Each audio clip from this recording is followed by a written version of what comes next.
ಎಲ್ಲರಿಗೂ ನಮಸ್ಕಾರ. ಈ ವಿಡಿಯೋದಲ್ಲಿ ನಾವು ಫಂಕ್ಷನ್ಸ್ ಆಫ್ ಫೈನಾನ್ಷಿಯಲ್ ಮ್ಯಾನೇಜ್ಮೆಂಟನ್ನು ನೋಡೋಣ.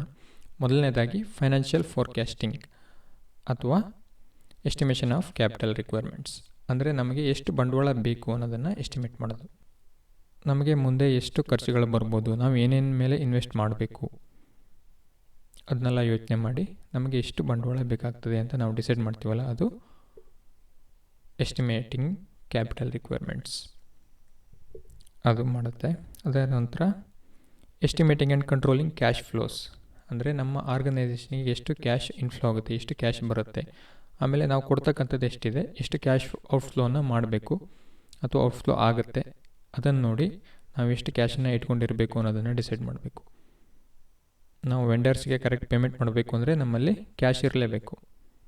ಅದನ್ನೆಲ್ಲ ದೃಷ್ಟಿಯಲ್ಲಿ ಇಟ್ಕೊಂಡು ನಾವು ಕ್ಯಾಶ್ ಫ್ಲೋಸನ್ನು ಕಂಟ್ರೋಲ್ ಮಾಡಬೇಕು. ಅದು determination of financial objectives, financial policies and financial procedures. Financial ಆಬ್ಜೆಕ್ಟಿವ್ಸನ್ನು ಡಿಟರ್ಮಿನ್ ಮಾಡಬೇಕು, ಪಾಲಿಸೀಸನ್ನು ಸೆಟ್ ಮಾಡಬೇಕು, ಆಮೇಲೆ ಪ್ರೊಸೀಜರ್ಸ್ ಯಾವ ಥರ ಮಾಡಬೇಕು ಅಂತ. ಅದೇ ರೀತಿ designing of capital structure. Capital structure ಅಂದರೆ ಈಕ್ವಿಟಿ ಮತ್ತು ಡೆಟ್ ಎಷ್ಟು ಇರಬೇಕು ಅಂತ. ಉದಾಹರಣೆಗೆ ಎಷ್ಟು ಭಾಗ ಈಕ್ವಿಟಿ ಇರಬೇಕು, ಎಷ್ಟು ಭಾಗ ಡೆಟ್ ಇರಬೇಕು, ಅಂದರೆ ನಮ್ಮ ಬಂಡವಾಳದಲ್ಲಿ ನಾವು ಸಾಲವಾಗಿ ಎಷ್ಟು ತರಬೇಕು ಮತ್ತು ಶೇರ್ಸಿಂದ ಎಷ್ಟು ಇಟ್ಕೊಂಡಿರಬೇಕು ಅಂತ. ಅದು ಕ್ಯಾಪಿಟಲ್ ಸ್ಟ್ರಕ್ಚರ್. 50% ಈಕ್ವಿಟಿ, 50% ಡೆಟ್ಟಾ, 40% ಈಕ್ವಿಟಿ, 60% ಡೆಟ್ಟಾ, ಅದನ್ನು ಡಿಸೈಡ್ ಮಾಡಬೇಕು. ಅದು designing of capital structure. Determination of proper sources of finance, ಅಂದರೆ ಈಗ ನಾವು ಕ್ಯಾಪಿಟಲ್ ಸ್ಟ್ರಕ್ಚರನ್ನು ಡಿಸೈಡ್ ಮಾಡಿದ ಮೇಲೆ ಡೆಟ್ ಫೈನಾನ್ಸು 60% ಅಂತ ಅಂದ್ಕೊಳ್ಳಿ, ಸಾಲ ರೂಪವಾಗಿ ತರ್ತೀವಿ. ಯಾವ ಬ್ಯಾಂಕಿಂದ ತರಬೇಕು, ಡಿಬೆಂಚರ್ಸಿಂದ ತರಬೇಕಾ, ಹೇಗೆ, ಶಾರ್ಟ್ ಟರ್ಮಾ, ಲಾಂಗ್ ಟರ್ಮಾ, ಅದನ್ನು ಡಿಸೈಡ್ ಮಾಡಬೇಕು. ಅದು ಇನ್ವೆಸ್ಟ್ಮೆಂಟ್ ಡಿಸಿಷನ್ಸ್, ಅಂದರೆ ನಾವು ಫಿಕ್ಸ್ಡ್ ಅಸೆಟ್ ಮೇಲೆ ಇನ್ವೆಸ್ಟ್ ಮಾಡ್ತೀವಿ, ಎಷ್ಟು ಇನ್ವೆಸ್ಟ್ ಮಾಡಬೇಕು, ಯಾವ ಅಸೆಟ್ಗಳ ಮೇಲೆ ಇನ್ವೆಸ್ಟ್ ಮಾಡಬೇಕು, ಕರೆಂಟ್ ಅಸೆಟ್ಸ್ಗೆ ಎಷ್ಟು ರಿಕ್ವೈರ್ಮೆಂಟ್ ಇದೆ ಅದನ್ನೆಲ್ಲ ನೋಡಬೇಕು. Working capital requirement. Working capital management ಅಂದರೆ ನಮಗೆ ಡೈಲಿ ಡೇ ಟು ಡೇ ಆ್ಯಕ್ಟಿವಿಟೀಸಿಗೆ ಎಷ್ಟು ಬೇಕಾಗುತ್ತೆ.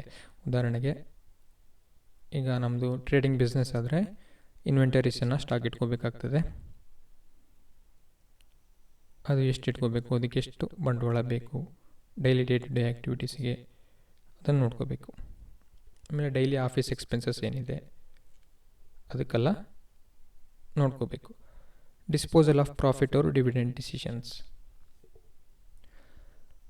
ಪ್ರಾಫಿಟ್ ಅರ್ನ ಆದಮೇಲೆ ನಾವು ಡಿವಿಡೆಂಟನ್ನು ಕೊಡ್ತೀವಿ ಶೇರ್ ಹೋಲ್ಡರ್ಸಿಗೆ, ಅದು ಎಷ್ಟು ಕೊಡಬೇಕು ಅನ್ನೋದನ್ನು ಡಿಸೈಡ್ ಮಾಡೋದು. ಆಮೇಲೆ ಎಷ್ಟನ್ನು ನಾವು ಉಳಿಸ್ಕೋಬೇಕು, ರಿಟೈನ್ಡ್ ಅರ್ನಿಂಗ್ಸ್ ಆಗಿ ಎಷ್ಟನ್ನು ಡಿವಿಡೆಂಟಾಗಿ ಕೊಡಬೇಕು ಅದನ್ನು ಡಿಸೈಡ್ ಮಾಡ್ತಕ್ಕಂಥದ್ದು. ಇದೆಲ್ಲ ಫಂಕ್ಷನ್ಸ್ ಆಗಿದೆ. ಇದು ಇನ್ನೂ ತುಂಬ ಫಂಕ್ಷನ್ಸ್ಗಳಿದೆ, ಇದು ಮುಖ್ಯವಾದ ಫಂಕ್ಷನ್ಸ್ಗಳು. ನಾವು ಇದನ್ನೆಲ್ಲ ಶೇರ್ ಹೋಲ್ಡರ್ಸ್ನ ವೆಲ್ತ್ ಮ್ಯಾಕ್ಸಿಮೈಸೇಷನ್ನಿಗೆ ಮತ್ತು ಕಂಪನಿಯ ಪ್ರಾಫಿಟ್ ಮ್ಯಾಕ್ಸಿಮೈಸೇಷನ್, ಇದೆಲ್ಲ ಉದ್ದೇಶವನ್ನು ಅಚೀವ್ ಮಾಡಲಿಕ್ಕಾಗಿ ಈ ಫಂಕ್ಷನ್ಸ್ಗಳನ್ನು ಫೈನಾನ್ಷಿಯಲ್ ಮ್ಯಾನೇಜರು ಮಾಡಬೇಕಾಗ್ತದೆ. ಫೈನಾನ್ಷಿಯಲ್ ಮ್ಯಾನೇಜ್ಮೆಂಟ್ ಅಂದರೆ ಈ ಫಂಕ್ಷನ್ಸ್ಗಳು ಇರುತ್ತೆ. ಧನ್ಯವಾದಗಳು.